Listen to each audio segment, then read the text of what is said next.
Conformation बायस एक cognitive बायस ज़हनी झुकाव जिसका हम सब की ज़िंदगी पर बहुत गहरा असर पड़ता है वो है कन्फर्मेशन बायस। ये बायस झुकाव हमें उन सबूतों दलीलों की तरफ ले जाता है जो हमारे मौजूदा अक़ीदे नज़रिए के मुवाफ़िक होते हैं और उन सबूतों दलीलों से दूर ले जाता है जो हमारे मौजूदा अक़ीदे के गैर मुवाफ़िक होते हैं। ये एक झुकाव है जिसमें हम सबूतों और दलीलों को सही तरीके से इस्तेमाल करने में फ़ेल हो जाते हैं।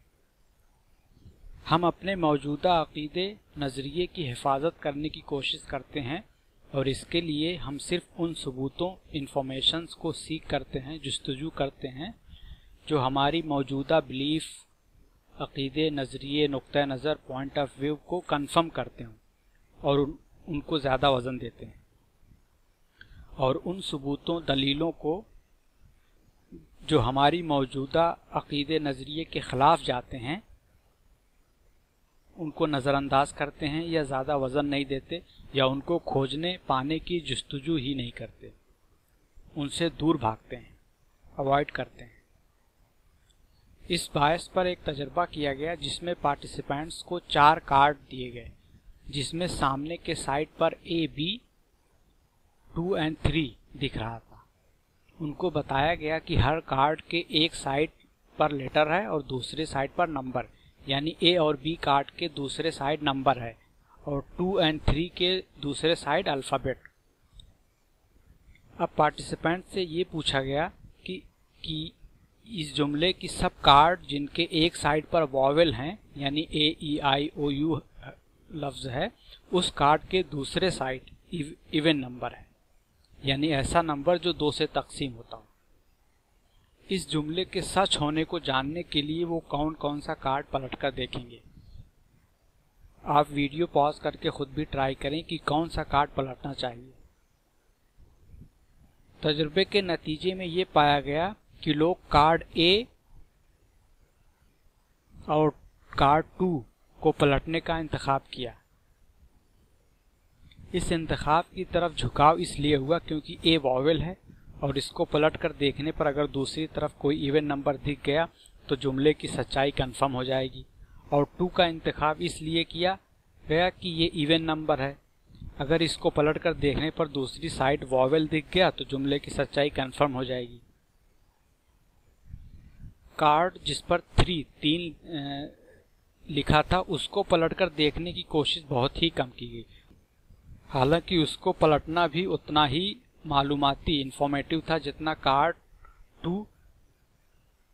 कार्ड 2 के पीछे अगर वॉवेल होता तो ये सिर्फ जुमले की सच्चाई को कंफर्म करता, मगर अगर कार्ड 3 पलटकर देखने पर उसके पीछे एक वॉवेल दिख जाता तो ये कार्ड अकेला ही जुमले को गलत साबित कर देता कि सब कार्ड जिसके एक साइड वॉवेल है उसके दूसरे साइड इवन नंबर।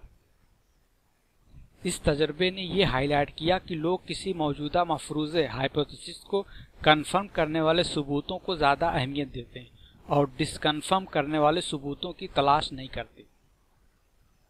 यानी इस तजर्बे में किसी ने ये नहीं सोचा कि 3 इवन नंबर नहीं है, अगर मैं इसको पलट कर देखता हूँ और इसके पीछे अगर मुझे वॉवेल दिख जाता है तो ये जुमला गलत साबित हो जाएगा। लोगों की कोशिश ये रहेगी कि ये कंफर्म कर लें कि ये जुमला सही है कि नहीं। इसके लिए उन्होंने सिर्फ वॉवेल A और इवन नंबर 2 कार्ड को ही पलटा। कन्फर्मेशन बायस की वजह से लोगों में ये झुकाव भी पाया जाता है कि वो जिस अक़ीदे, नज़रिए, मफरूज़े को पसंद करते हैं, सही समझते हैं, उसको कंफर्म करने वाले सबूतों को बहुत ज़्यादा वज़न देते हैं और डिसकन्फर्म करने वाले सबूतों को देखते ही नहीं या गैर अहम और कम वज़न समझते हैं। मसलन थियरी ऑफ एवोल्यूशन का एक प्रेडिक्शन ये है कि अगर ये थियरी सही है तो हमें फॉसिल रिकॉर्ड्स में एक डिस्टिंक्ट प्रोग्रेशन दिखेगा, यानी सबसे पुराने फॉसिल्स जो कि पत्थरों में सबसे नीचे मिलेंगे वो बहुत सिंपल फॉर्म होंगे, और जैसे जैसे ये आगे मौजूदा वक्त की तरफ बढ़ेंगे ये फॉसिल कॉम्प्लेक्स फॉर्म में होते जाएंगे। जैसे एल्बम में सबसे पुराना हमारा बचपन का फ़ोटो छोटा होता है, फिर जैसे जैसे हम बड़े होते हैं, जवान होते हैं, फ़ोटो बढ़ता रहता है और बुढ़ापे का दूसरा होता है। एवोल्यूशन थियरी का दूसरा प्रेडिक्शन ये है कि अगर ये थियरी सही है तो एक स्पीसीज से दूसरे स्पीसीज के जो ट्रांजिशनल फॉर्म हैं उनका भी फॉसिल मिलना चाहिए, जिससे हम बचपन से अचानक जवान नहीं हो जाते। बचपन से जवानी के बीच का एक ट्रांजिशनल फॉर्म होता है, उसका भी फोटो होता है, हर बर्थडे का फोटो होता है। फॉसिल्स के रिकॉर्ड में ये तो मिल गया कि स्पीसीज में सिंपल फॉर्म से कॉम्प्लेक्स फॉर्म की तरफ वक्त के साथ प्रोग्रेशन बढ़ोतरी है, मगर एक स्पीसीज से दूसरे स्पीसीज के ट्रांजिशनल फॉर्म का फॉसिल रिकॉर्ड्स नहीं मिला। ये बहुत ही रेयर है, यानी एक स्पीसीज से दूसरे स्पीसीज बनने के बीच में जो डायरेक्शनल चेंजेस तब्दीलियां हुई हैं उन तब्दीलियों को दिखाने वाली फॉसिल्स नहीं मिले। ये मिसिंग लिंक है। फॉसिल रिकॉर्ड से ये पता चलता है कि एक स्पीसीज के बाद दूसरी स्पीसीज फुल्ली फॉर्म्ड होकर अचानक वजूद में आ गई है, और ये इस बात की तरफ इशारा करता है कि किसी इल्म, हिकमत और कुदरत रखने वाले ने उसे बनाया है।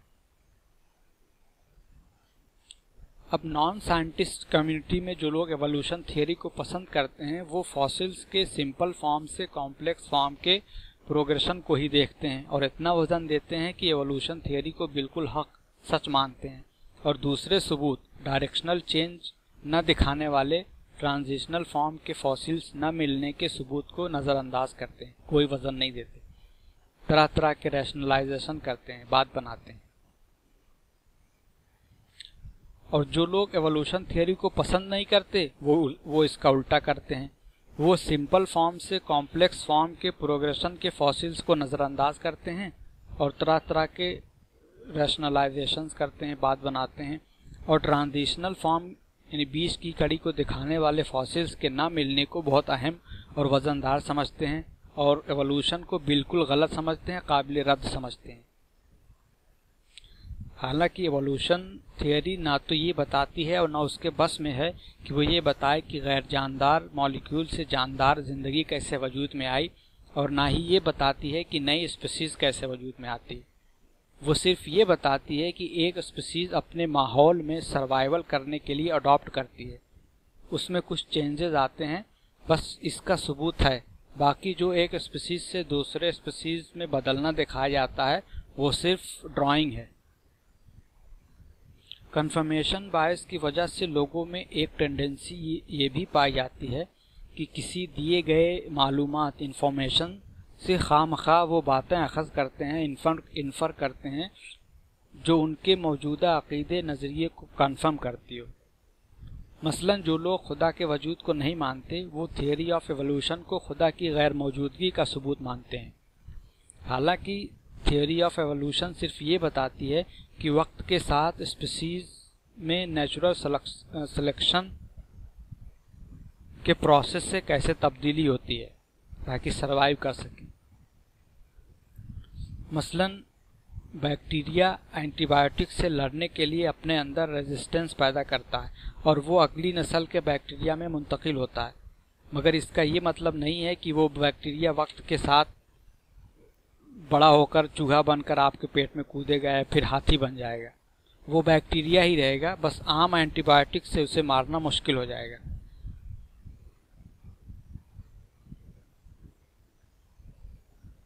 एवोल्यूशन थियरी से खुदा की गैर मौजूदगी साबित करना तो ऐसा है जैसे माँ के पेट में बच्चे के पलने के पूरे प्रोसेस और सिंगल सेल से पूरा बच्चा इवॉल्व होने बनने के प्रोसेस को बताने के बाद कोई डिक्लेयर कर दे कि ये सब अपने आप हुआ और माँ बाप और उनके पैर के नीचे की ज़मीन, उनके सर के ऊपर आसमान, और ज़मीन और आसमान के बीच की चीज़ों की ओरिजिन कैसी हुई को एक्सप्लेन करना भूल जाए। ज़िंदगी की तो थियोरी पेश करे मगर बुढ़ापे और मौत की वजाहत करना भूल जाए।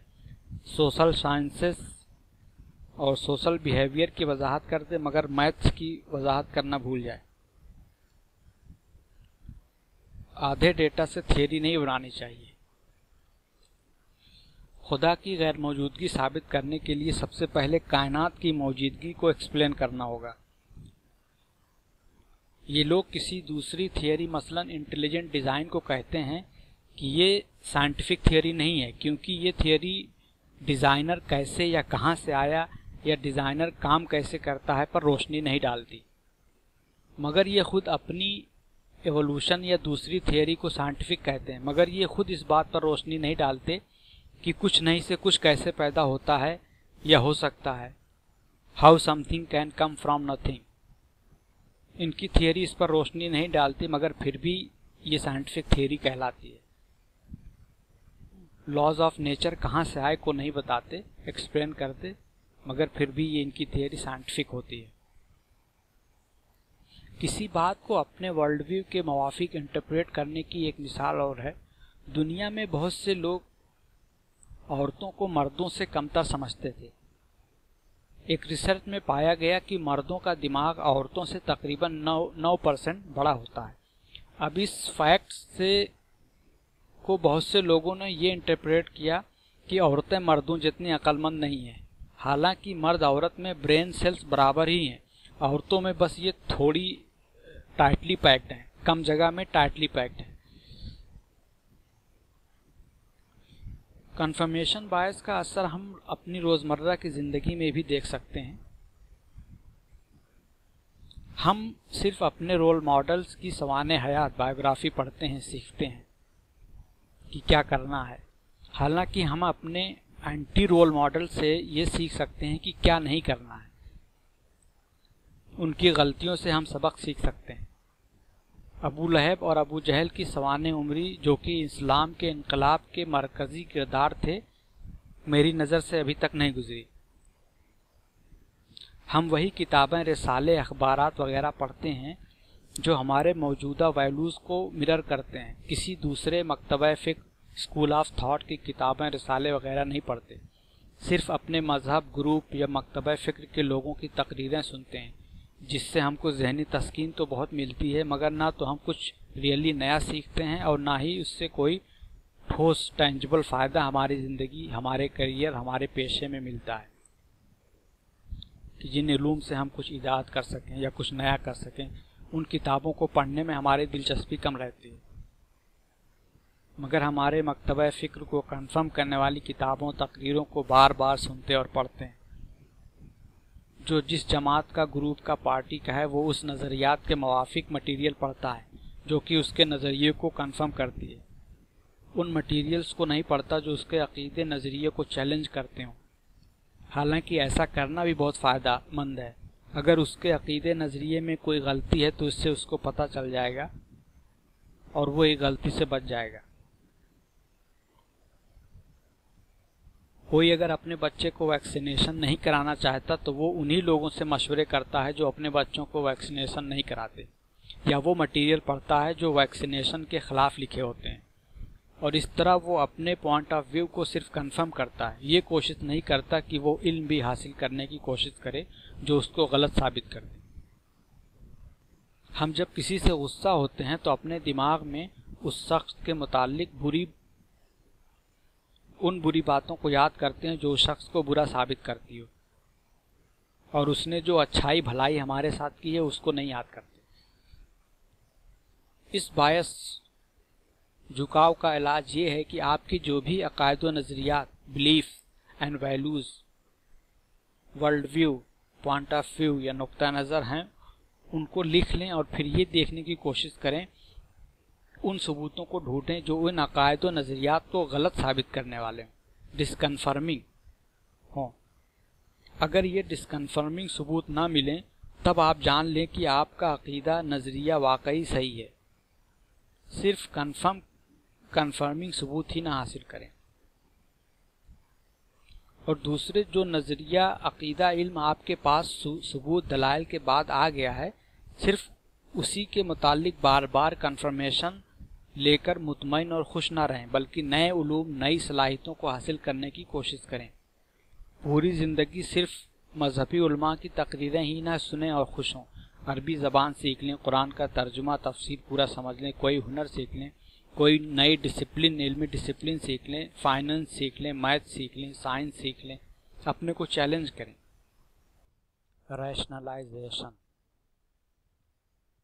हमारी अना ईगो में भी बायसेस झुकाव हैं, जिसका ताल्लुक इस बात से होता है कि हम अपनी ज़ात के बारे में, अपनी खुदी के बारे में अपना परसेप्शन, एहसासात या ख्यालात किस तरह बनाते हैं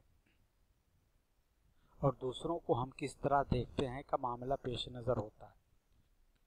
इसमें हम अपनी अना ईगो, सेल्फ इस्टीम, खुदी या इज़्ज़त नफ्स को बचाने के लिए रियलिटी, हकीकत को डिस्टॉर्ट करते हैं, सच को तोड़ते मरोड़ते हैं। इसकी एक अहम मिसाल है जिसे रैशनलाइजेशन कहा जाता है, जिसमें हम अपने किसी काम या बात को फॉल्स एक्सक्यूजेस, झूठे उज़्र से जस्टिफाई करते हैं, जवाज़ पेश करते हैं। कोई काम या बात जो कि गलत, बुरा या बेवकूफ़ी वाला होता है, जिसको करने के बाद हमारी अना, हमारी इज्जत, वक़ात, वैल्यू या शोहरत पर मनफी असर पड़ता है, तो बजाय अपनी गलती या बेवकूफ़ी मान लेने के हम गलत उज़्र, फेक रीज़न्स, उल्टे सीधे दलाइल, वजूहात से ख़ुद को मुतमईन करते हैं कि नहीं, इस वजह से या उस वजह से मेरा काम या मेरी बात सही और माकूल है। ये सेल्फ डिसेप्शन, खुद फरेबी है।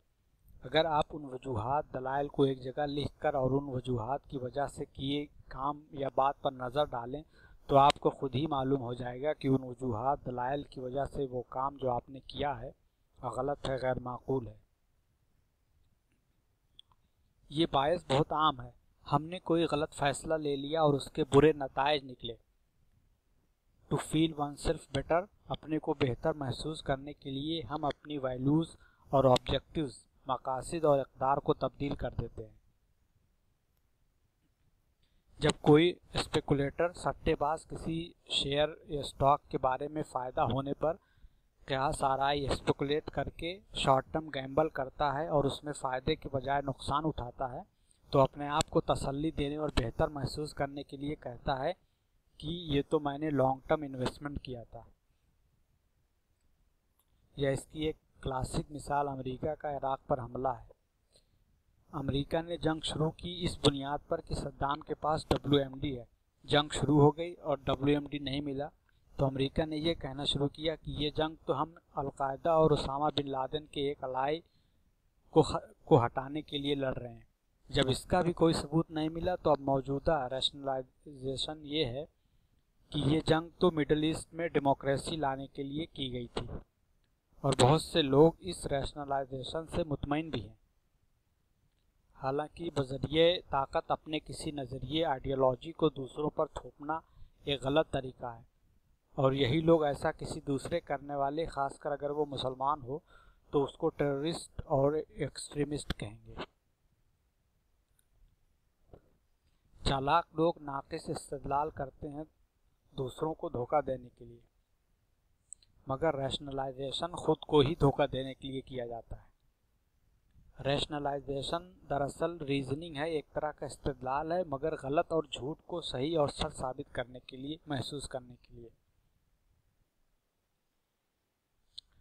लोग ऑफिस से पेन पेंसिल घर उठा लाते हैं, ये चोरी, खयानत है, मगर इसको रैशनलाइज करते हैं कि ऑफिस स्टेशनरी मेरे ही इस्तेमाल के लिए दी गई थी, ये मेरे ओवरऑल कॉम्पनसेशन का हिस्सा है, या एक दो पेंसिल की क्या वैल्यू, या ये तो सभी लोग करते हैं वगैरह। मगर हकीकत में ये बदयांती है। कंपनी ने स्टेशनरी बेशक आपको दिया था, मगर उसे ऑफिस में इस्तेमाल और ऑफिस पर्पस के लिए दिया था। माकूल हालात में पहले सबूत और दलाइल को देखा जाता है, फिर उससे कोई कंक्लूजन निकाला जाता है, कोई काम किया जाता है, कोई फैसला लिया जाता है। रैशनलाइजेशन में इसका उल्टा होता है। कोई काम, कोई फैसला, कोई बिलीफ पहले बना ली जाती है, फिर उस काम, फैसले, बिलीफ को सही और माकूल दिखने वाले सबूत, दलाइल, वजूहात को पेश किया जाता है। रैशनलाइज़र उन नकली सबूतों, कमज़ोर दलीलों या फॉल्स प्रिटेक्स्ट का इस्तेमाल करता है जो उसके एक्शंस या क्वेश्चनेबल पोजीशन, सवालिया काम को माकूल और सही और पुरहिकमत दिखाए। ये झुकाव सिर्फ आम इंसानों ही में नहीं बल्कि उलमा में भी पाया जाता है। किसी ने किसी ख्याल का इजहार कर दिया और वो ख्याल बाद में गलत और बेबुनियाद साबित हो गया, तो पब्लिक के सामने अपने गलत साबित हो जाने के खौफ और शर्म से अपने गलत ख्याल से चिमटे रहते हैं और तरह तरह के दलाइल पेश करते हैं। रैशनलाइजेशन एक इल्मी और अक्ली गलती तो है ही, इसका एक नुकसान ये भी है कि इस आदत की वजह से लोगों को अपनी गलती सुधारने का मौका नहीं मिलता। अपनी गलती को गलती ही नहीं मानते तो उसको सुधारने के इक़दाम की ज़रूरत ही नहीं महसूस होती, और इस तरह उस गलती से निकलने वाले बुरे नताइज तो भुगतने ही पड़ते हैं, मगर उस गलती के दोबारा दोहराए जाने के चांसेस भी बने रहते हैं। इसलिए इस नुकसानदा झुकाव से होशियार रहें। रिपोर्टिंग बायस एक बायस झुकाव जो आम पब्लिक से लेकर गवर्नमेंट तक, स्कॉलर्स और साइंटिस्ट तक में आम है, वो है रिपोर्टिंग बायस। इसमें लोग अनएक्सपेक्टेड, गैर मुतवक्का या अनडिज़ायरेबल, नापसंदीदा या मनफी नताइज या एहसासात और ख़यालात देने वाली इंफॉर्मेशन, मालूमात को दबाने की कोशिश करते हैं। सेलेक्टिव रिवीलिंग, सिर्फ मुंतखब मालूमात को रिवील करते हैं, इंकशाफ करते हैं। कुछ बातें तो ऐसी होती हैं जिनका इंकशाफ ना करना एक माकूल बात होती है, मसलन मिलिट्री के राज या दवा की कंपनी का नई दवा के फार्मूले का सीक्रेट या इंटरनेट बैंकिंग पासवर्ड वगैरह। मगर लोग उन बातों को छुपाते हैं जिनका छुपाना नुकसान का बायस होता है या जिनके इंकशाफ से फ़ायदा होता है या जिनका इंकशाफ करना किसी की जिम्मेदारी होती है। मसलन हम आम लोग अपनी किसी बुरी आदत को डॉक्टर को नहीं बताते, ख़ासकर जब साथ में घर का कोई बड़ा मौजूद होता है, हालांकि डॉक्टर को बताना फ़ायदेमंद साबित होता है। गवर्नमेंट अगर कोई डेटा, स्टैटिस्टिक्स, रिपोर्ट जो उनकी पार्टी के लिए नेगेटिव होती है, तो अगर मुमकिन हो तो वो उसको दबाने की कोशिश करते हैं या सेलेक्टिव रिवीलिंग करते हैं या इंकशाफ करने में देर लगाते हैं, अपने मुआफिक वक्त का इंतज़ार करते हैं। स्कॉलर्स, एक्सपेरिमेंटर्स अगर अपने एक्सपेरिमेंट, तजर्बे वगैरह में अनवांटेड, अनडिज़ायरेबल या अनएक्सपेक्टेड रिजल्ट जो दरकार नहीं होता वो अगर वो मिलता है तो उसको पब्लिश शायद नहीं करते या उसकी बहुत ज़बरदस्त स्क्रूटनी करते हैं। पूरे एक्सपेरिमेंट, रिसर्च सेटिंग पर सवालात उठाते हैं, सैंपल, मेजरमेंट, इक्विपमेंट्स, आलात, सबको उसका जिम्मेदार ठहराते। मगर अगर उन्हें सेम एक्सपेरिमेंट सेटिंग से डिज़ायरेबल, पसंदीदा रिजल्ट निकले तो उसको कबूल करने में उन्हें दिक्कत नहीं होती। तब ये ख्याल कम आता है कि कहीं ये किसी एरर, एक्सपेरिमेंटल एरर या तजर्बाती गलती का नतीजा ना हो। कंपनियां अपने प्रोडक्ट के रिसर्च में मिले नेगेटिव रिजल्ट को डाउन प्ले करते हैं और पॉजिटिव रिजल्ट को खूब हाईलाइट करते हैं। मीडिया उन रिपोर्टों को जो उनके कॉरपोरेट इंटरेस्ट मकसद के लिए पॉजिटिव होती है उसको ज़्यादा प्रमोट करते हैं, और जो उनके इंटरेस्ट को चैलेंज करने वाली मालूमात होती है उसको गैर अहम बताते हैं या बदनाम करते हैं। रिपोर्टिंग बायस का इस्तेमाल कई तरह से किया जा सकता है।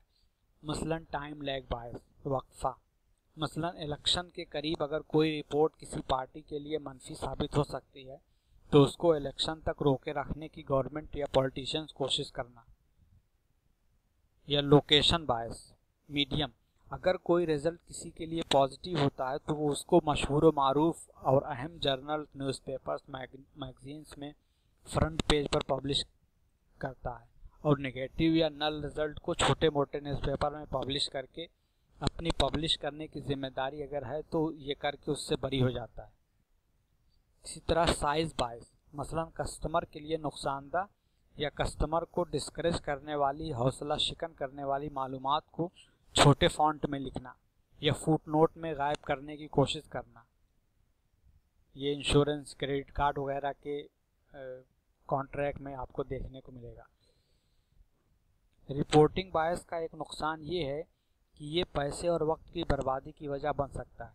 मसलन आपने कोई रिसर्च किया और उसके मनफी नताइज निकले और आपने उसे पब्लिश नहीं किया, रिवील नहीं किया। ज़रूरत पड़ने पर किसी दूसरे ने फिर वही सेम रिसर्च पर वक्त और पैसा लगाया और उसे भी वही नतीजा मिला, तो ये बात अगर उसे आपसे मालूम हो गई होती तो उसका वक्त और पैसा बच जाता। अच्छा, अगर दूसरे ने भी अपना रिजल्ट शायद नहीं किया, रिवील या मुनकशिफ नहीं किया, तो बाद में किसी और को भी अपना वक्त और एनर्जी लगाना पड़ सकता है। इस पर एक लतीफ़ा भी है, शायद आपने सुना होगा। एक शख्स की भैंस बीमार हो गई तो उसको किसी ने मशवरा दिया कि उसकी भी भैंस बीमार हो गई तो उसने उसे फलां दवा खिलाई थी, तुम भी अपनी भैंस को फलां दवा खिला दो।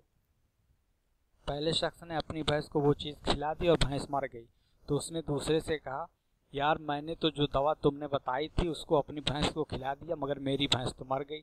तो दूसरे ने कहा, हाँ मेरी भी भैंस मर गई थी। रिपोर्टिंग बायस का दूसरा बड़ा नुकसान ये है कि इससे स्टेटस को, पुराना निज़ाम जूं का तू बना रह सकता है और इसके जो नुकसानात हैं वो बार बार रिपीट हो सकते हैं। मसलन कोई औरत घरेलू तशद्दुद का शिकार है या उससे किसी दोस्त, रिश्तेदार या पहचान वालों ने बदसलूकी की है।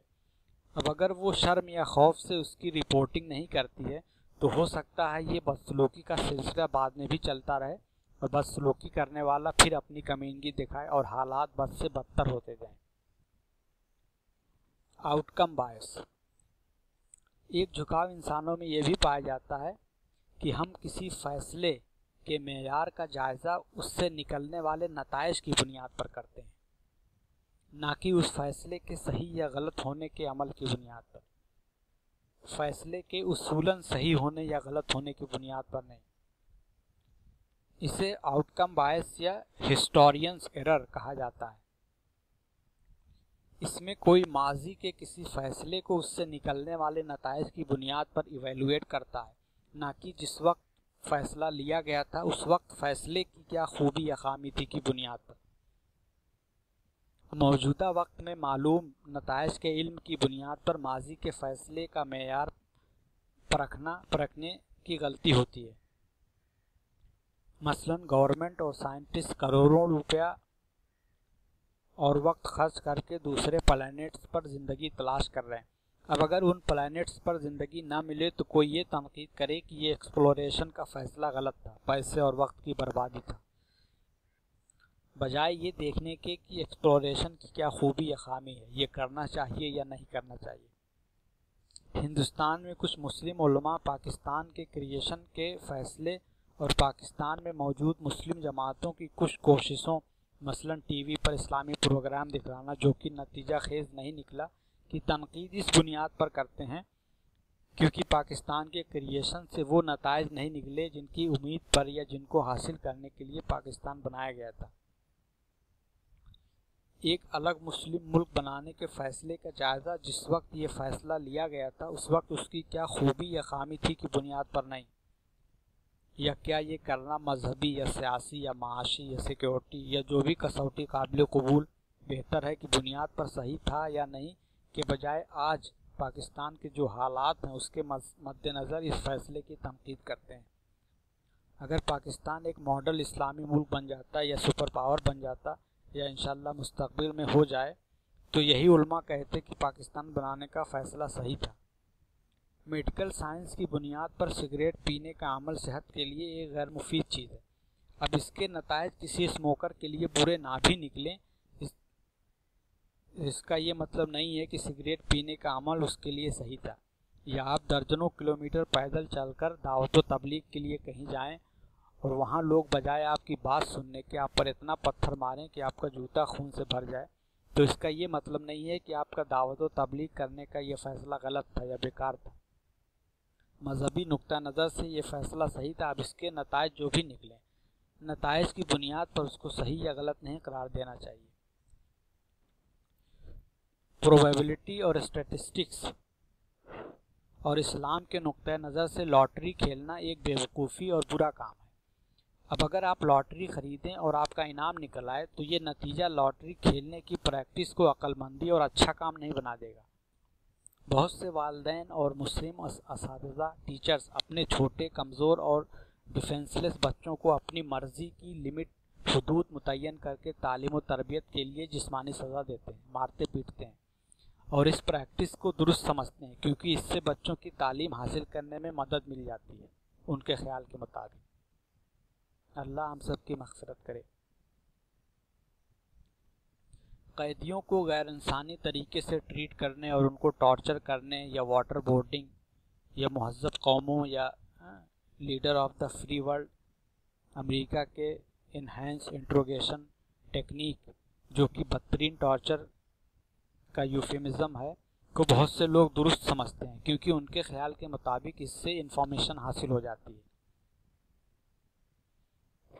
किसी काम, किसी फैसले के दुरुस्त होने या गैर दुरुस्त होने को उस फैसले से निकलने वाले नताइज मालूम होने से पहले जज किया जाता है, नताइज निकलने के बाद नहीं, क्योंकि जिस वक्त फैसला लिया जा रहा होता है उस वक्त उसके नताइज नामालूम होते हैं। इसलिए फैसला लेने वालों के पास फैसला के सही या गलत होने को जानने का मेयार कसौटी नताइज नहीं बल्कि कुछ और होते हैं। कोई अपने को नक्कादों का नक्काद समझता है तो वो नताइज के अलावा फैसला लेने का मेयार, जो मालूमात, जो तरीका इस्तेमाल हुआ था, उसकी कमी या खामी बताए। नताइज निकलने के बाद तो नज़दीकी बाज़ार में चाय की दुकान पर बैठे हजरात भी बता देंगे कि फ़ैसला गलत था। अगर आप शादी करने जा रहे हैं तो अपने पार्टनर चुनने का फ़ैसला आपको पहले लेना है। अभी शादी हुई ही नहीं है कि आपको उसके नताइज का इल्म हो। आपके फ़ैसले में दूसरे उलूम दरकार होंगे और आपको उन बुनियादी बातों का इल्म होना चाहिए।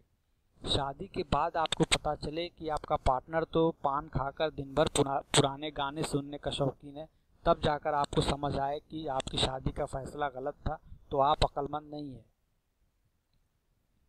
फैसले के सही या गलत होने की पहचान आपको शादी के नताइज निकलने से पहले होनी चाहिए थी।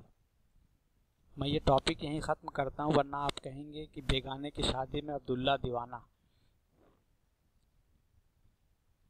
Effort heuristics. एफर्ट ह्यूरिस्टिक्स एक जहनी झुकाव है जिसमें हम किसी चीज़ की क्वालिटी या वर्थ, वैल्यू, कद्र का अंदाज़ा तायुन इस बुनियाद पर करते हैं कि उस चीज़ के बनाने, पैदा करने या हासिल करने में कितनी मेहनत लगी। जिस चीज़ को बनाने में मसलन ज़्यादा वक्त या मेहनत लगी, हम उसको ज़्यादा बेहतर, कीमती, वैल्यूएबल समझते हैं।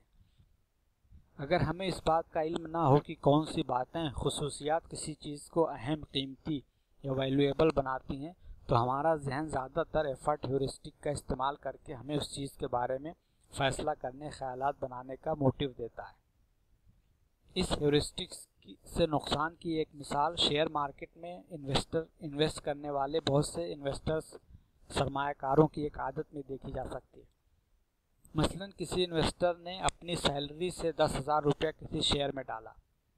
अब अगर वो शेयर बढ़कर 17,000 का हो गया तो बहुत से इन्वेस्टर अपने लगाए गए 10,000 की हिफाजत की तो बड़ी फिक्र करते हैं, मगर मुनाफा के 7,000 जो कि बिना कुछ ज़्यादा मेहनत किए हासिल हुआ था, उसकी फिक्र नहीं करते। उनमें अक्सर जो अपने को स्मार्ट समझते हैं वो अपना 10,000 तो निकाल लेते हैं, बाकी 7,000 उसी शेयर में लगा रहने देते हैं उस वक्त भी, जबकि ऐसा करना अक्लमंदी नहीं होती, मगर उन्हें इस मुनाफा को भी अपना कीमती पैसा समझने और बचाने की फिक्र नहीं होती, हालांकि वो पैसा उन्हीं का होता है।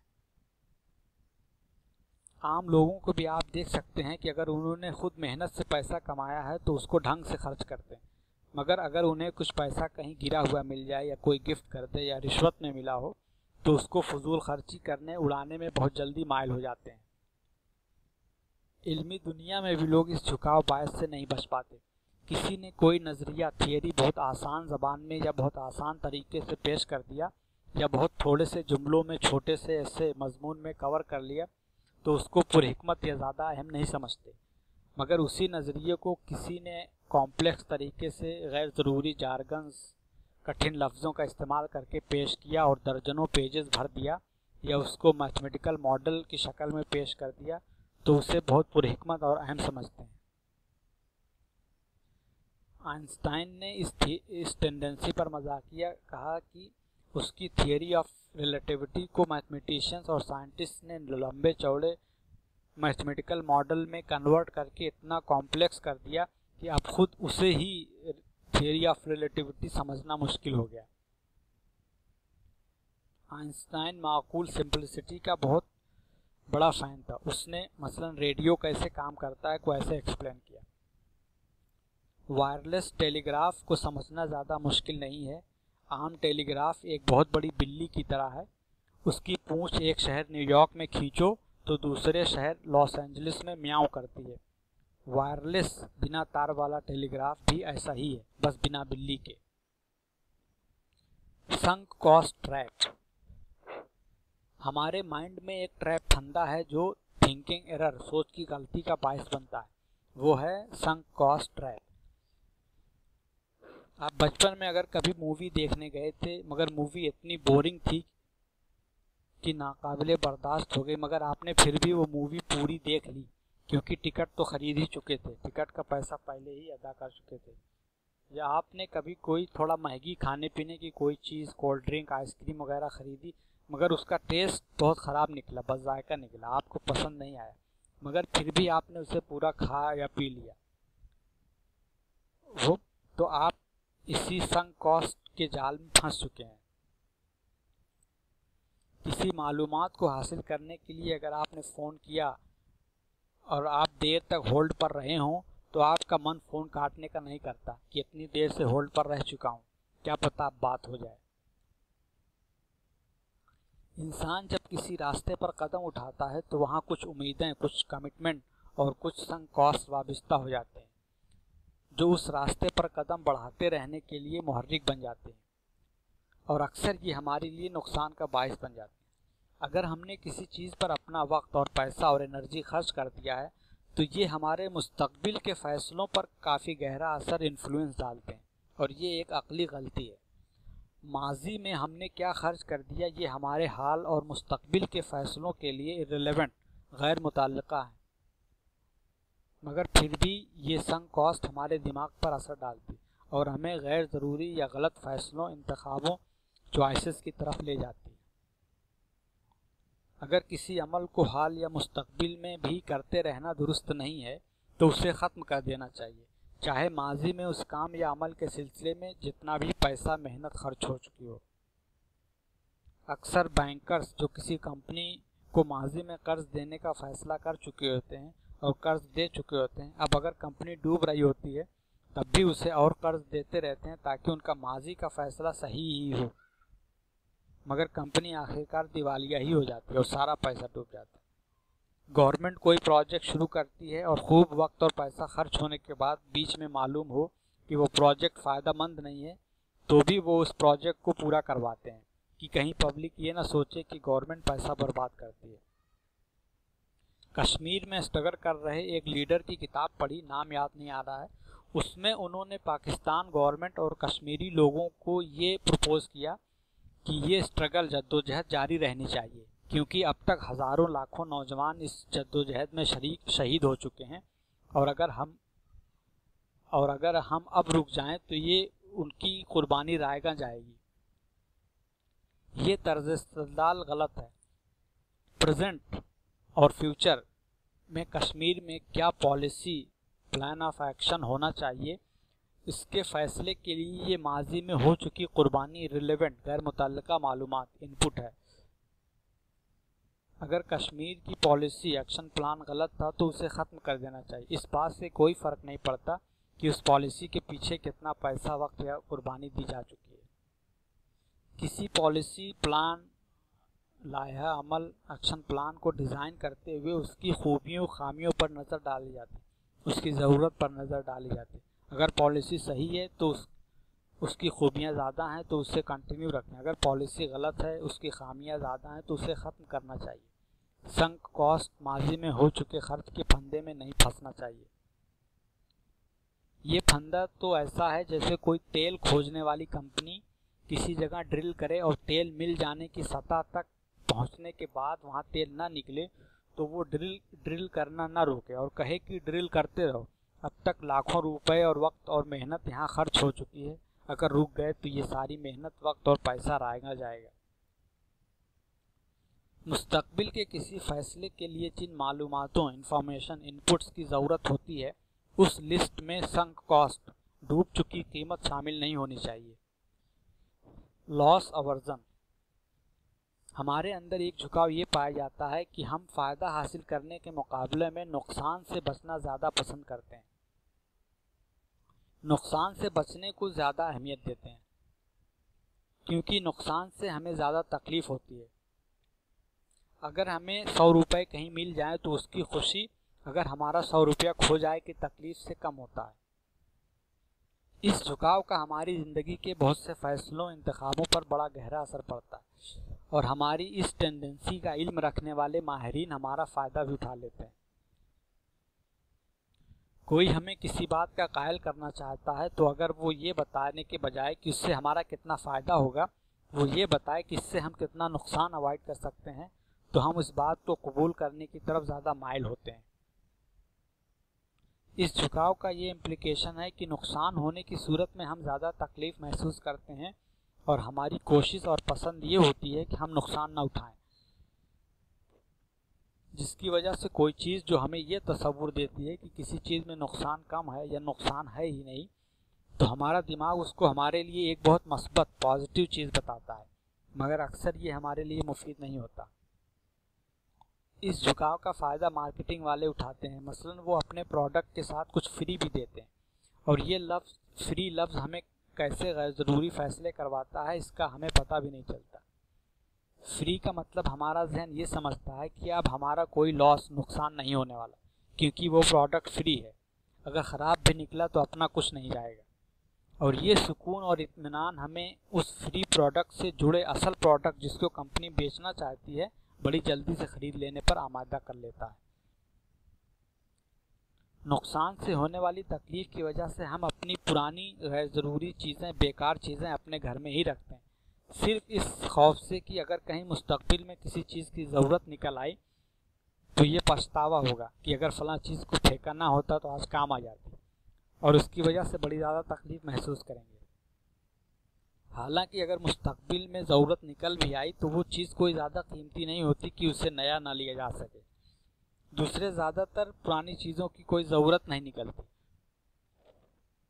और वो चीज़ें खामखा घर में पड़ी रहती हैं और अक्सर हटाने, ऑर्गेनाइज करने, सफाई करने वगैरह में सिर्फ फालतू वक्त और एनर्जी बर्बाद करवाती है। ये फीलिंग इतनी ज़बरदस्त है कि शायद ही कोई घर इस गलती से बचता है। अगर हम फालतू सामान फेंक दें, ये हमारी मेहनत और एनर्जी और वक्त बच जाए, फ़ायदा हो जाए। इस झुकाव की वजह से लोग लॉटरी भी वो खेलते हैं। हालांकि प्रोबेबिलिटी एंड स्टैटिस्टिक्स के हिसाब से ये एक बेवकूफ़ी का काम है, क्योंकि लॉटरी जीतने के चांसेस तकरीबन 0 होते हैं।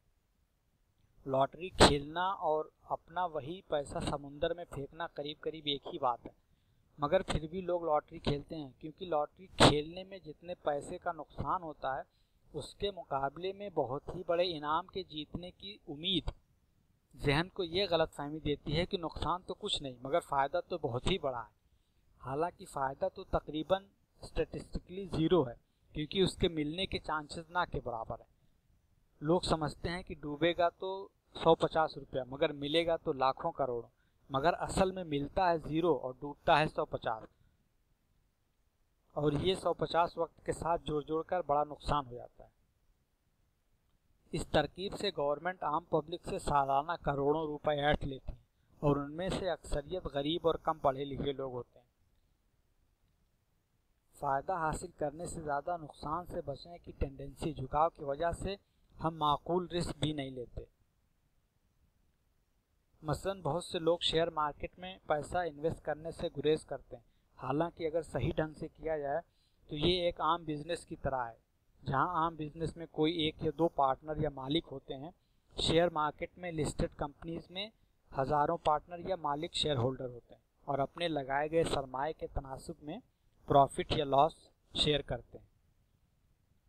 हम इस पूरे सिस्टम को अपनी फाइनेंस सीरीज़ में इंशाल्लाह ज़ेर बहस लाएंगे। रिसेशन वगैरह में जब शेयर प्राइसेस गिर रहे होते हैं, एकदम डाउन होते हैं और उनका ख़रीदना बहुत फ़ायदेमंद हो सकता है, उस वक्त खौफ से अच्छे अच्छे इन्वेस्टर भी शेयर ख़रीदना बंद कर देते हैं और लोग अपनी SIP बंद करवा देते हैं। थोड़े से नुकसान से अपनी हिफाजत करने को बड़े फ़ायदा हासिल करने पर तरजीह दे देते हैं। तकलीद, कन्फॉर्मिटी। इंसानों के अंदर एक फितरी झुकाव है तकलीद करना, इत्तिबा करना, कन्फॉर्म करना। जैसा कोई दूसरा कर रहा है वैसा ही खुद भी करना। किसी रस्म रवाज, ट्रेडिशन, कल्चर का इत्तिबा करना, कन्फर्म करना, किसी पर्सनालिटी के कौलो अमल, चाल ढाल को अपनाना, किसी अथॉरिटी को फॉलो करना, किसी हीरो हीरोइन के कपड़ों या हेयर स्टाइल की नकल करना वगैरह से हम सभी वाकिफ़ हैं। इस झुकाव को उमूमन लोग दो तरीक़ों से हैंडल करते हैं और वो दोनों ही तरीके गलत हैं। एक तो ये कि कुछ लोग इस झुकाव के आगे बिल्कुल सरेंडर कर देते हैं और दूसरे कुछ लोग अपने को रैशनल, अक्लमंद समझते हैं और वो इत्तिबा, तकलीद, कन्फॉर्मिटी को बिल्कुल बेकार, गैर ज़रूरी या बेवकूफ़ी समझते हैं। ये दोनों रिस्पॉन्स गलत हैं। हमारी रियल सोशल समाजी ज़िंदगी में ट्रेडिशन और अथॉरिटी, कल्चर वगैरह की बड़ी अहमियत है। उसको फॉलो करने से हमें उस ट्रेडिशन में जो एक्यूमुलेटेड विजडम, वक्त और तजर्बे से जमा हुई हिकमत है, वो आसानी से बिना खुद लंबे अरसे के ट्रायल और एरर और तजर्बे के हासिल हो जाती है। मसलन खतने का ट्रेडिशन, ये शायद इब्राहिम अलैहिस्सलाम की सुन्नत है, मगर हमारे बाप दादा को ये ट्रेडिशन मुसलमानों से मिला और उन्हें इसका फ़ायदा मिला, हालांकि उन्हें पता भी नहीं रहा होगा कि इसकी हिकमत क्या है। मुझे खेती के बारे में ज़्यादा इल्म नहीं है। अगर मैं कभी खेती करूँगा तो मैं ख़ुद तजर्बाकार किसानों की तकलीद करूँगा कि कौन सी फसल कब और कैसे बोना है, कौन सी खाद, फर्टिलाइज़र और कितनी खाद, कितना और कब पानी देना है, कौन से इंसेक्टिसाइड कब और कैसे यूज़ करना है। यहाँ तकलीद और इत्तिबा से हम दूसरे लोगों के उलूम और तजर्बे से मुफ्त फ़ायदा हासिल कर लेते हैं। दूसरे कुछ काम एक जैसा करने से ट्रेडिशन और कल्चर बनता है, जो कि एक कौम, उम्मत, मुल्क, सिविलाइजेशन की पहचान बनती है। ये लोगों को एक दूसरे से जोड़ने में मदद देता है। तीसरे, कुछ मामलात में तकलीद करना, कन्फर्म करना ज़रूरी भी होता है, इवन तब भी जब इस काम की करने की कोई हिकमत, कोई रैशनल ना हो। मसलन रोड पर गाड़ी दाएं साइड या बाएं साइड चलाने का कोई रैशनल भले ना हो, मगर सब लोगों का किसी एक तरफ ही गाड़ी चलाना सबके लिए फ़ायदेमंद साबित होता है। एक ही तरह की करेंसी, मखसूस दिनों में छुट्टियां वगैरह का अपने आप में कोई रैशनल भले ना हो, मगर अगर ये सब लोग एक ही जैसा इंतखाब चॉइस करें तो ये पुरहिकमत और फ़ायदेमंद हो जाता है। चौथे, कुछ काम ऐसे होते हैं जिन्हें सिर्फ किसी की नकल करके ही सीखा जा सकता है। मसलन बच्चे किताब या ब्लैक बोर्ड पर लिखे हरूफ, अल्फ़ाबेट को ठीक ठीक नकल करके लिखना सीखते हैं। कभी कभी किसी ट्रेडिशन को सिर्फ इसलिए भी फॉलो किया जाता है ताकि किसी दूसरे की तौहीन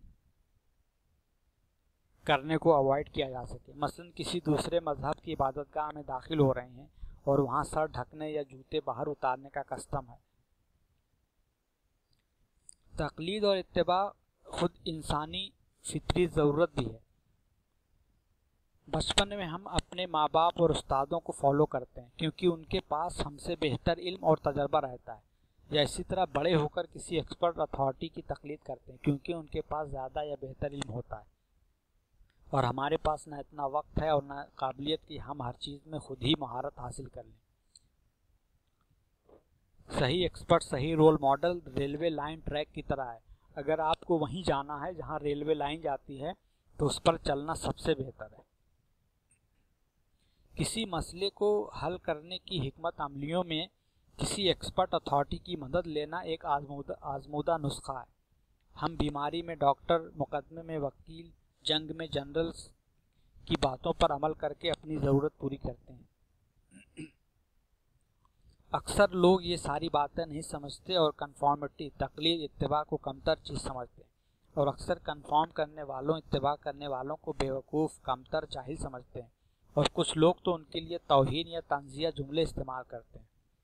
मसलन खुद मुसलमानों में एक ग्रुप दूसरे ग्रुप को मुक़ल्लिदीन का लक़ब देता है क्योंकि वो अपने किसी इमाम या मकतबा फ़िक्र या आलिम को फॉलो करते हैं और दूसरों की सुनते ही नहीं। तो ये दूसरे फ्रस्ट्रेट होकर ये लक़ब देते हैं, हालांकि ये लोग खुद भी अपने किसी दूसरे इमाम आलिम की तक़लीद करते हैं। ये लोग ऐसा नहीं है कि मसलन जब एक हदीस पढ़ते हैं तो बजाय मसलन इमाम बुखारी की अथॉरिटी, इल्म और तजर्बे पर भरोसा करने के खुद ही उस हदीस के मतन और चेन ऑफ नरेटर्स और सनद की तस्दीक करते हैं।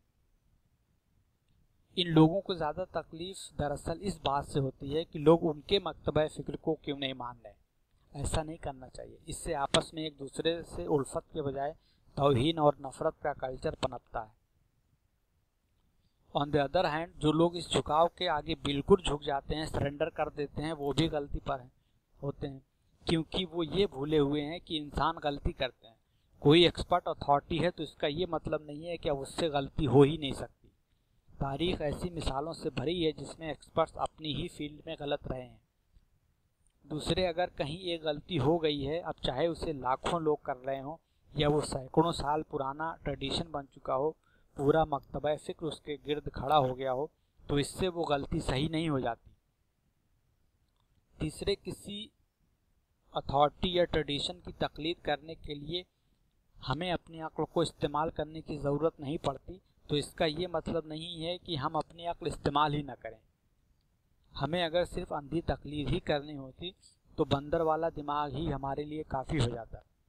खुदा हमें कायनात की सबसे कीमती चीज़ अक्ल और एटम के अंदर झांकने वाला, ज़िंदगी का ब्लूप्रिंट, जीन्स में लिखा कोड पढ़ने वाला, चाँद पर इंसान और मार्स पर मशीन भेजने वाला और खुदा की आयात का तज्जिया और तहकीक करने वाला दिमाग क्यों देता। ये हम सब की जिम्मेदारी है कि जिस चीज़ की पैरवी हम कर रहे हैं उसका इल्म, यानी उसके सबूतों और दलीलों का तज्जिया करके इल्म हासिल कर लें, तब इत्तिबा करें। Fixed action. आपने नोटिस किया होगा कि जब कैमरे के फ़ोटो बटन पर क्लिक करते हैं तो उसके बाद चिक की आवाज़ आती है और लाइट फ्लैश होती है। ये एक फिक्स्ड एक्शन पैटर्न है। क्लिक किया, चिक की आवाज़ आई और लाइट फ्लैश हुई। अब जिसको चिक की आवाज़ सुनना है, वो लाइट फ्लैश देखना है, वो सिर्फ बटन को क्लिक कर दे, उससे ये नतीजे मिल जाएंगे। इसी तरह हम इंसानों में भी कुछ फिक्स्ड एक्शन पैटर्न्स हैं जिसमें कोई एक ट्रिगर एक्टिवेट करता है और हम ऑटोमेटिक कुछ रद्द अमल रिस्पांस देते हैं। हमें अगर इसका इल्म ना हो या कंट्रोल करने की प्रैक्टिस ना हो तो हम बार बार वो काम करते हैं, और अगर किसी को उन ट्रिगर पॉइंट्स का इल्म हो तो वो ट्रिगर एक्टिवेट करके अपना मकसद पूरा करता रहता है और हमारा एक्सप्लॉयटेशन, इस्तेहसाल हो जाता है। इसकी एक मिसाल से शायद हम सबको वास्ता पड़ा होगा। जब हम कहीं सामान खरीदते हैं और अगर दुकानदार गलती से कुछ पैसा ज़्यादा वापस कर देता है तो हमारे नफ्स में फ़ौरन ये ट्रिगर होता है कि कितनी जल्दी दुकान से बाहर चले जाएं, इससे पहले कि दुकानदार अपनी गलती रियलाइज़ कर ले। और बहुत से लोग इस पर अमल भी कर लेते हैं और अक्सर ये सिर्फ 5-10 रुपए के लिए भी कर जाते हैं। 10 रुपए में ईमान डगमगा जाता है। रॉबर्ट सियाल्दिनी ने अपनी मशहूर किताब इन्फ्लुएंस में एक मुसन्निफ लियो रोस्टन के ज़रिए दिए गए एक किस्से का जिक्र किया जिसमें दो भाई सिड और हैरी, जो कि टेलर शॉप चलाते थे और सूट वगैरह बेचते थे।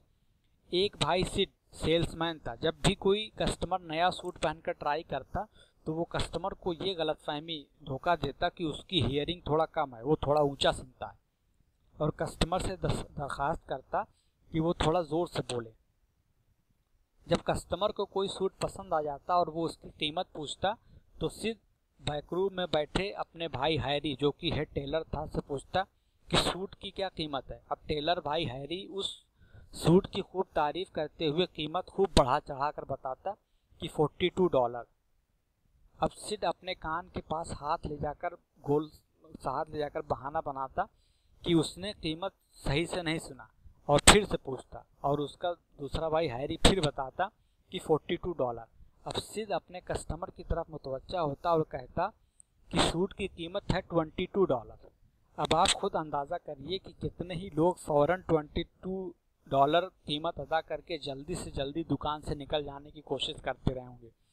कि उन्हें इतना अच्छा सूट इतनी कम कीमत में मिल गया। इसी तरह हमारा जहन वायर्ड है रिलेटिविटी के लिए, यानी हम एक चीज़ को किसी दूसरी चीज़ के रिलेशन निस्बत से देखते हैं और उसकी बुनियाद पर फैसला लेते हैं। अक्सर एक चीज़ को किसी दूसरी चीज़ से मुआवजना करने की सहूलत ना हो तो हमारे लिए फैसला लेना मुश्किल हो जाता है।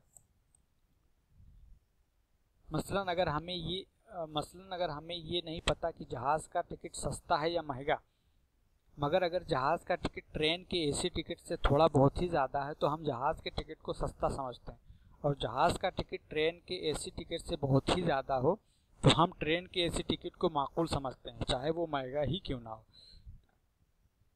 इस आदत में एक गलती हम अक्सर ये कर जाते हैं कि एक चीज़ को किसी दूसरी ऐसी चीज़ के रिलेशन में देखते हैं जिसको नहीं देखना चाहिए, या अक्सर गैर ज़रूरी या गलत स्टैंडर्ड से मुआवजना करते हैं। हमारे इस रवैये का एक्सप्लॉयटेशन मार्केटिंग वाले इस तरह से कर लेते हैं कि हमें पता भी नहीं चलता और हम समझते हैं कि फ़ैसला हमने लिया, हालांकि हमारा फ़ैसला खुद मार्केटिंग वाले ने कर दिया। मसलन अगर किसी सेल्समैन को एक्स ब्रांड का कोई सामान बेचना है तो अब वो फैसला लेने का स्टैंडर्ड यानी एक दूसरा ब्रांड वाई हमारे सामने पेश करेगा और उसकी कीमत एक्स ब्रांड से बहुत ज़्यादा बताए और फिर एक्स ब्रांड पेश करे। अब वाई ब्रांड के मुकाबले में हमें एक्स ब्रांड बहुत माकूल दिखेगा और हम उसे ख़रीद लेंगे और समझेंगे कि हमने अपनी रिसर्च करके ये चॉइस इंतखाब किया है। इस तरकीब का इस्तेमाल सचमुच किया जाता है। मसलन एक होटल अपने मेनू में कोई एक डिश जो बहुत ही महंगी होगी को शामिल कर देगा। अब इस सबसे महंगी वाली डिश को भले ही कोई ना मंगवाए, मगर इसके बाद की दूसरी सबसे महंगी डिश बिकना शुरू हो जाती है। इस रवैये को आप खुद अपनी ज़िंदगी में भी देख सकते हैं। अगर हम मसलन दाल ख़रीदने जा रहे हैं, महल्ले की दुकान पर दाल 125 रुपये किलो मिल रही है, मगर अगर 10-15 मिनट की दूरी पर किसी दुकान पर वही दाल 100 रुपये किलो मिल रही है तो हम में से बहुत से लोग ये 10-15 मिनट का सफ़र कर लेंगे और 25 रुपये बचाने की कोशिश करेंगे। मगर अगर हम एक मोटर बाइक ख़रीद रहे हैं और एक शोरूम में वो बाइक 50,000 में मिल रही है और 10-15 मिनट की दूरी पर दूसरे शोरूम में वही बाइक कोई बताए कि 50,200 में मिल रही है, तो हम में से बहुत से लोग उस दूसरे शोरूम में नहीं जाएंगे।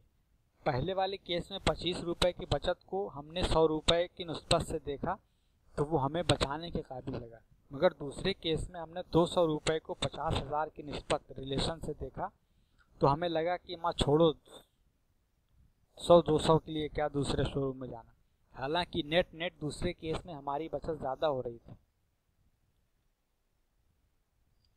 किल्लत स्कैरसिटी। इसी तरह हमारा जहन किल्लत कमी स्कैरसिटी की सूरत में एक ख़ास रिस्पांस देने के लिए वायर्ड है।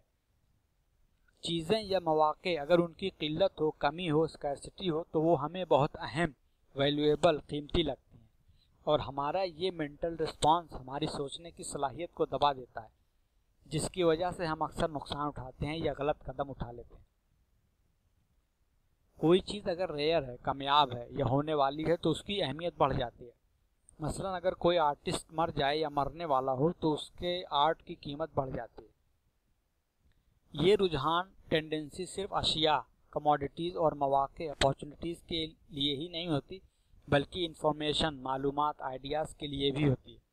अगर कोई मालूमात, इंफॉर्मेशन सेंसर की जाती है, कोई किताब बैन की जाती है तो एक तरफ लोगों के अंदर उसको पढ़ने की ख्वाहिश बढ़ जाती है, लोगों को लगता है कि वो इन्फॉर्मेशन अहम है, और दूसरी तरफ सबसे ख़तरनाक बात यह है कि सिंपल माइंडेड लोग ऑटोमेटिक ये भी समझ लेते हैं, मान लेते हैं कि वो मालूमात, नज़रिया, इन्फॉर्मेशन या आइडिया सही और सच है, हालांकि सबूतों और दलीलों का तज्जिया किया ही नहीं। इस रुझान का फ़ायदा चालाक फ्रिंज ग्रुप इस तरह कर लेते हैं कि वो अपने प्रोपेगेंडे ख्यालात को पब्लिसाइज, तशहीर करने के लिए इसे पहले सेंसर करवा लेते हैं, फिर उस सेंसर की खूब तारीफ चर्चा करते हैं, तशहीर करते हैं, और बहुत से लोग उनके प्रोपेगेंडे ख्यालात को सच और सही समझ बैठते हैं।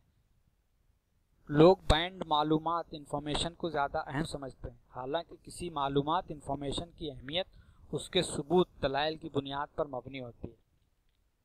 किसी स्केर्स रिसोर्स किल्लत कामयाब वसाइल के लिए अगर हम कंपटीशन में होते हैं तो हम इस चीज़ को और भी अहम समझते हैं और ये हमारे फ़ौरन इक़दाम करने का भी मुहर्रिक बनता है। मसलन घर ख़रीदने के लिए घर देखने आए कस्टमर को रियल एस्टेट एजेंट जब ये बताता है कि एक बड़े पैसे वाली पार्टी भी इसमें दिलचस्पी रखती है या कोई पार्टी इन्वेस्टमेंट पर्पस के लिए इसमें इन्वेस्ट करना चाहती है, तो कस्टमर अचानक उस घर को ज़्यादा वैल्यूएबल समझता है और ख़रीदने में थोड़ा जल्दी भी मचाता है। इस तरकीब का इस्तेमाल लोग पर्सनल लाइफ में भी करते हैं।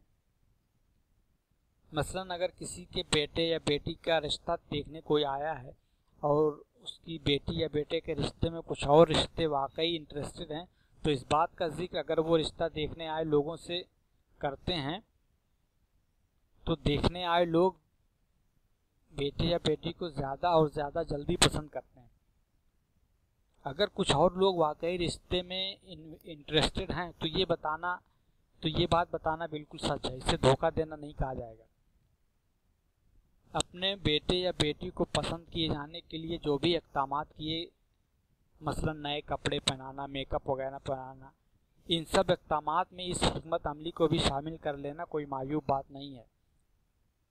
इनफैक्ट कुछ दूसरे इक़दामात, मसलन लड़के वाले अपनी शान व इमारत दिखाने के लिए किराए पर बड़ी बड़ी महंगी गाड़ी करके आएँ या लड़की वाले पार्लर से महंगा मेकअप करवा लें वगैरह पर तो अखलाकी तौर पर सवालात उठाए जा सकते हैं, क्योंकि इससे तो एक इंसान को दूसरी तरह का दिखाया जा रहा है जो कि असलन दूसरी तरह का है। मगर दूसरे रिश्तों का जिक्र तो सच पर मबनी है।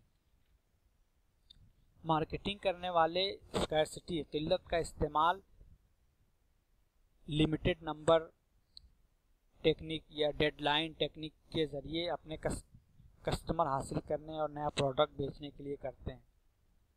जब कभी भी स्कैर्सिटी प्रेशर, कामयाबी का दबाव महसूस फील करें तो सबसे पहले ये याद करें कि कोई चीज़ आपकी अक्ल और सोच पर गलबा पाने वाली है।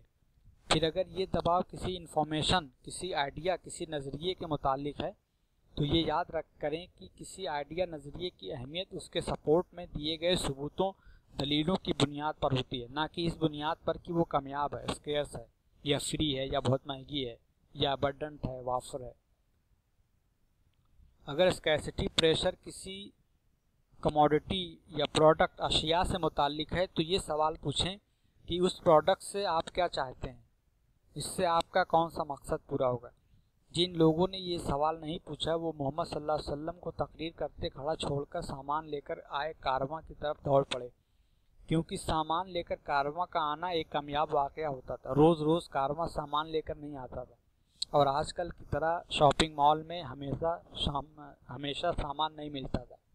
जो कारवां के पास जल्दी पहुंच गया उससे ज़्यादा ख़रीदने का मौका मिलता था। इन सामानों से ज़रूरियात ज़िंदगी पूरी होती हैं, जो कि अपने आप में कोई गलत मकसद नहीं है। मगर खुदा का रसूल खड़ा होकर आखिरत की ज़िंदगी की ज़रूरियात पूरी करने का सामान आपको लोगों को दे रहा है, उस ज़रूरत को पूरी करना ज़्यादा अहम है। मगर लॉन्ग टर्म व्यू आखिरत की फिक्र सिस्टम टू थिंकिंग के दायरे में आती है, जो कि स्कैर्सिटी के प्रेशर में आकर एक्टिवेट ही नहीं हुआ। बच्चे एक चॉकलेट टॉफ़ी को एक चम्मच शहद पर तरजीह दे देते हैं। किसी कामयाब अशिया, कमोडिटी को अगर खाने पीने यूज़ करने के लिए ले रहे हैं तो ये याद रखिए कि कोई चीज़ अगर कामयाब है, स्केर्स है, तो इसका ये मतलब नहीं है कि वो ज़्यादा टेस्टी या ज़्यादा बेहतर या ज़्यादा विटामिन वाली हो गई है। किसी साल अगर आम की फसल कम हो तो जो आम पैदा होंगे वो ज़्यादा मीठे, ज़्यादा विटामिन वाले नहीं हो जाएंगे कि आप बहुत ज़्यादा कीमत अदा करें। लिमिटेड एडिशन की घड़ी या गाड़ी बेहतर वक्त नहीं बताएगी या बेहतर सफ़र नहीं करवाएगी। इसलिए इन पर स्कैर्सिटी, कामयाबी के नाम पर अपना पैसा ना बहाएं। Inside information. इसी तरह हमारा जहन इनसाइड इंफॉर्मेशन, खुफिया मालूमात को प्रोसेस करने के लिए एक ख़ास रिस्पांस के लिए वायर्ड है। हमारा दिमाग खुफिया मालूमात, इनसाइड इंफॉर्मेशन को बहुत अहम समझता है, प्रिविलेज्ड इंफॉर्मेशन समझता है, और उसकी वजह से हम अक्सर दूसरी और ज़रूरी मालूमातों को, इंफॉर्मेशन को हासिल करना, देखना, तज्जिया करना भूल जाते हैं और सिर्फ उसी एक मालूमात इन्फॉर्मेशन की बुनियाद पर अपना फैसला, अपना रिस्पांस दे देते हैं।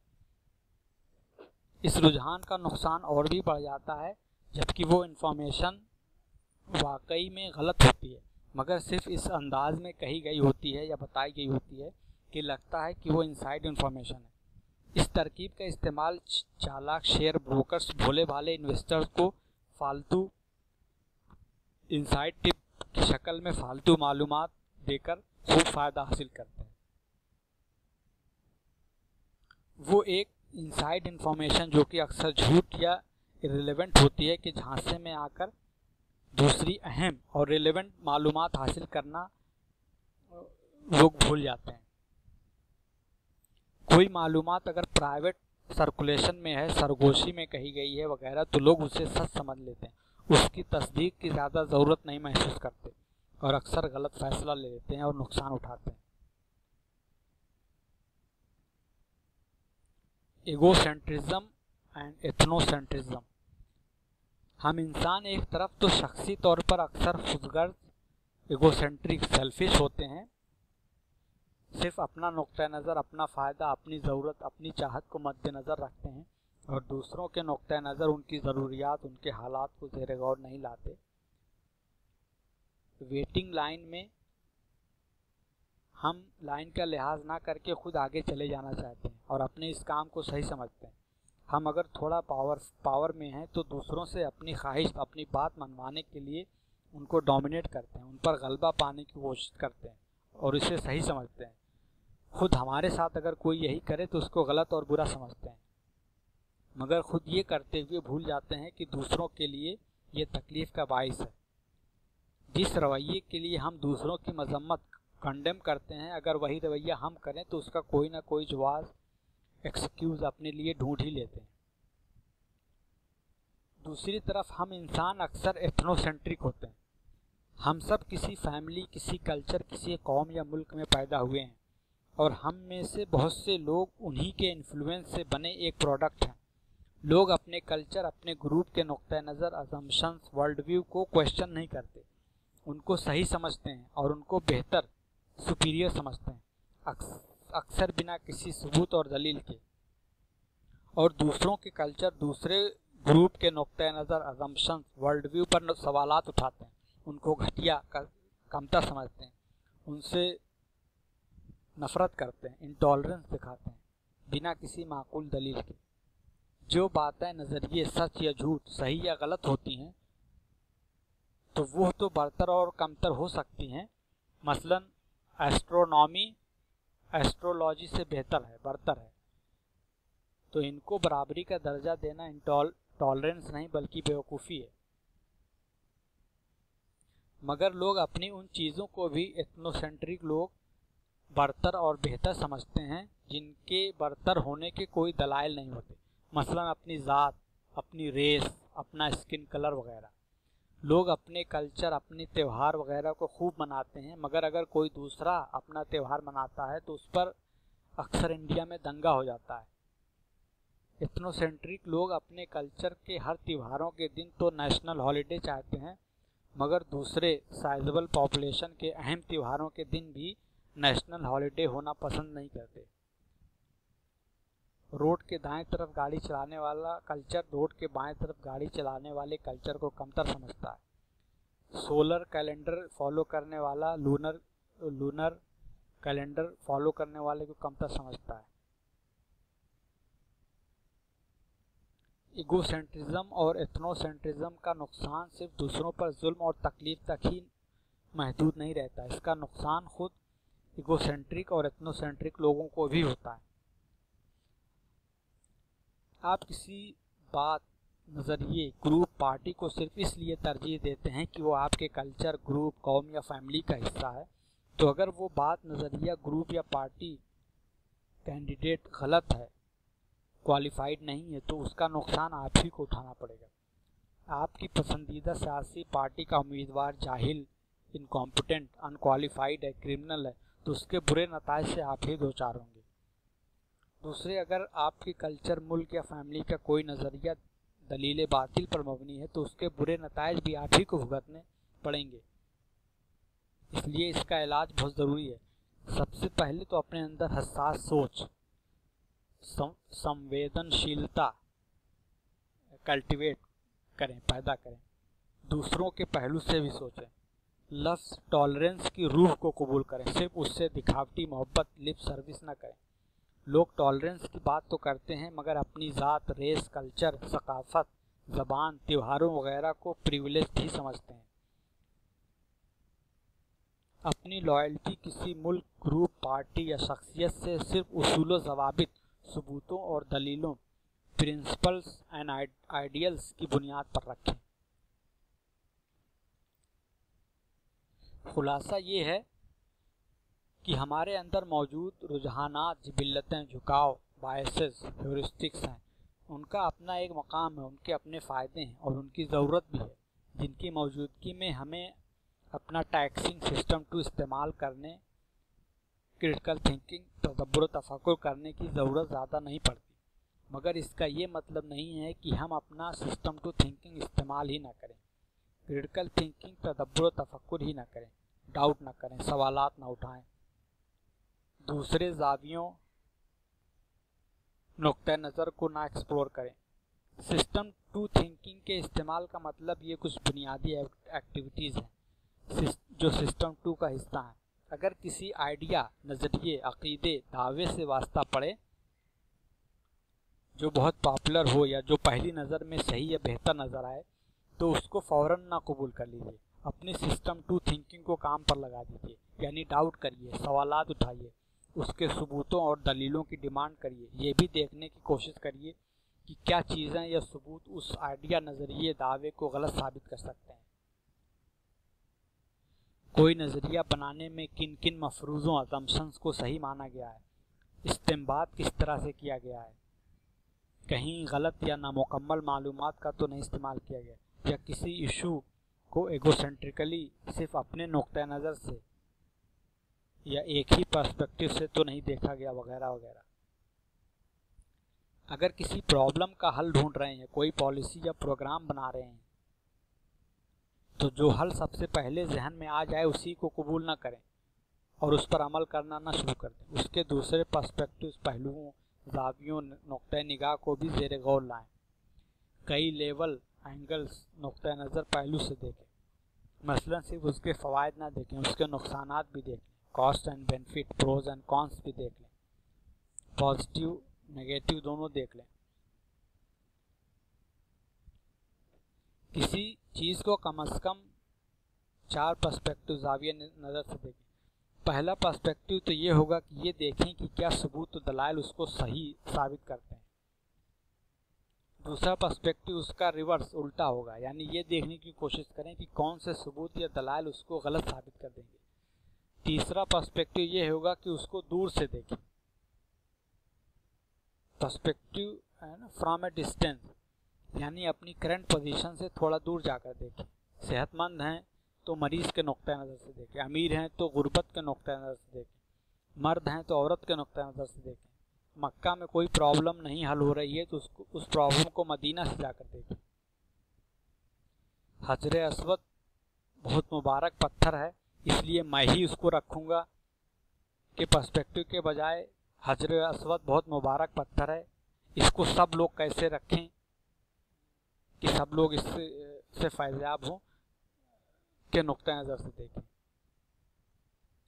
चौथा पर्सपेक्टिव ये है कि उसका अल्टरनेटिव, मुतबादिल देखना ना भूलें।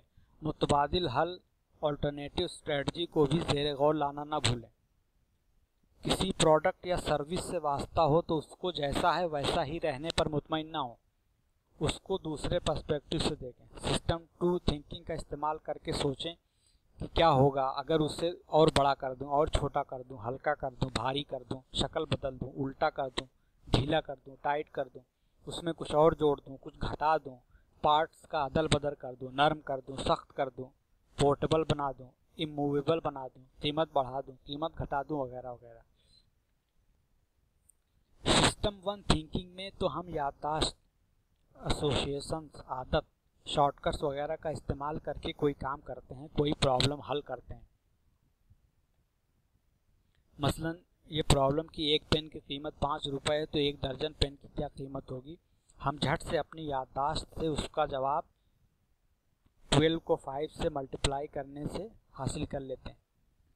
मगर सिस्टम टू थिंकिंग का हिस्सा ये भी होता है कि सिर्फ प्रॉब्लम हल ना करें, बल्कि जो तरीका मेथड इस्तेमाल किया जा रहा है उस पर भी तदब्बुर व तफक्कुर करें, उसका भी तज्जिया कर लें, उस पर भी थॉट दें। मसलन हमारी इस प्रॉब्लम में हम ये देखें कि एक पेन की कीमत बताई गई है और एक से ज़्यादा यानी एक दर्जन पेन की कीमत पूछी गई है, तो उसकी कीमत एक पेन की कीमत से ज़्यादा होगी, यानी हमें कीमतों को जोड़ना होगा, ऐड करना होगा। अब इसका एक तरीका ये हो सकता है कि हम हर पेन से मिला पैसा एक एक करके जोड़ना शुरू कर दें और प्रॉब्लम सॉल्व कर दें।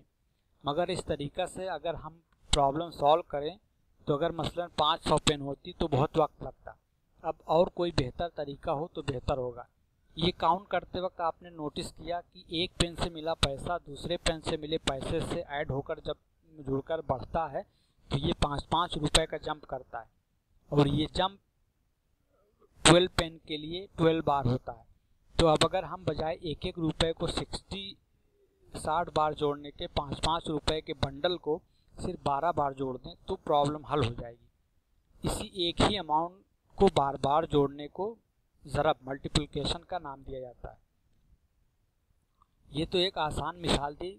चूँकि हमें मल्टीप्लिकेशन का कॉन्सेप्ट मालूम है तो अब हमें बार बार नई व्हील नहीं इन्वेंट करनी है। सिस्टम 1 थिंकिंग के इस्तेमाल से ही इसको हल कर लेना कोई गलत बात नहीं है।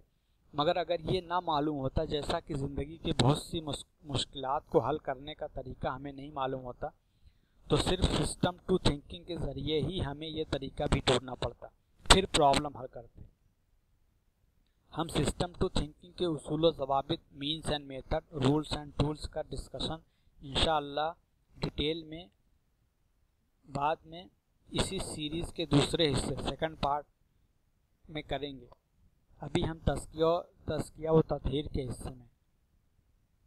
अगर सिर्फ तदब्बुर तफक्कुर, सही तर्ज़ फ़िक्र, critical thinking, system two thinking की अहमियत अफादियत को रियल लाइफ में देखना है तो इस्लाम के इनकलाब की तारीख़ पढ़ लें। मोहम्मद सल्लल्लाहु अलैहि वसल्लम ना तो आसमान से ख़जाना लेकर आए, न ज़मीन से तेल निकाला और न टेक्नोलॉजी और न आर्मी। अरब में सिर्फ एक नई चीज़ आई थी, वो है कुरान, जिसका कोई इस्तेमाल अगर हो सकता है तो वो है अक्ल व फ़िक्र, तदब्बुर तफक्कुर से। अगर उस पर तदब्बुर तफक्कुर ना किया जाता और उस पर अमल ना किया जाता तो अरब में कोई चेंज ना आया होता। मोहम्मद सल्लल्लाहु अलैहि वसल्लम, हज़रत अबू बकर, उमर, उस्मान, खालिद, खदीजा, आयशा रज़ियल्लाहु अन्हुम वगैरह के पैदा होते वक्त जैसा अरब था वैसा ही अरब उनके मरते वक्त भी रहता। सिस्टम 1 थिंकिंग हमारी ज़ात का हिस्सा है, इसलिए उसको छोड़ना नहीं है या ख़त्म करना नहीं है, बल्कि उससे होने वाली गलतियों यानी ह्यूरिस्टिक्स एंड बायसेस को पहचानना और उनको सही तरीके से हैंडल करना सीखना ज़रूरी है। जैसे जब किसी की नज़दीक की नज़र ख़राब हो जाती है तो इस मर्ज़ को इलाज करके ख़त्म नहीं किया जाता, बल्कि चश्मा लगाकर उसे सुधारा जाता है। इसी तरह सिस्टम 1 थिंकिंग को सुधार कर और सिस्टम 2 थिंकिंग को डेवलप नशोनुमा देकर दुनिया व आखिरत में कामयाबी हासिल करना है। अस्सलामु अलैकुम व रहमतुल्लाहि व बरकातुहू।